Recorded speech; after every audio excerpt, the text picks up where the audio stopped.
साल में कई एकादशियां आती हैं, लेकिन मोक्षदा एकादशी को खास माना जाता है।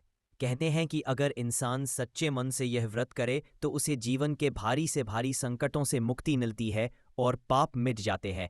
इस बार यह व्रत 1 दिसंबर 2025 को पड़ रहा है। भगवान विष्णु की पूजा, व्रत और कथा सुनना इस दिन बेहद शुभ माना जाता है। नारद पुराण में बताया गया है कि यह एकादशी भगवान विष्णु को अत्यंत प्रिय है। ऐसा माना जाता है कि इस दिन की पूजा और व्रत करने से न केवल व्यक्ति बल्कि उसके पूर्वज भी पापों से मुक्त हो सकते हैं। परिवार पर आई अड़चनें दूर होती हैं और जीवन में सुख समृद्धि बढ़ती है। आइए सुनते हैं मोक्षदा एकादशी व्रत कथा। पौराणिक कथाओं के अनुसार प्राचीन काल में राजा वैखानस गोकुल पर शासन करते थे।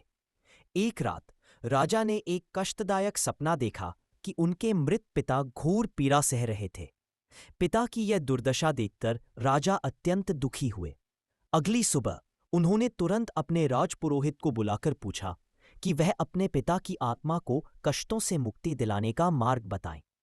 पुरोहित ने कहा, महाराज, इस समस्या का समाधान केवल त्रिकालदर्शी महात्मा पर्वत ही बता सकते हैं। यह सुनकर राजा वैखानस तुरंत महात्मा पर्वत के आश्रम पहुंचे और उनसे अपने पिता की मुक्ति का उपाय पूछा। महात्मा ने उन्हें बताया कि आपके पिता ने अपने पिछले जन्म में एक पाप किया था, जिसके कारण वे नरक भोग रहे हैं। राजा ने नम्रतापूर्वक उस पाप से मुक्ति का उपाय जानना चाहा। महात्मा ने उन्हें उपदेश दिया, तुम मार्गशीर्ष महीने के शुक्ल पक्ष में आने वाली मोक्षदा एकादशी का व्रत और पूजन नियम का पालन पूर्ण भक्ति भाव से करो। इस व्रत के प्रभाव से तुम्हारे पिता को अवश्य मुक्ति मिल जाएगी।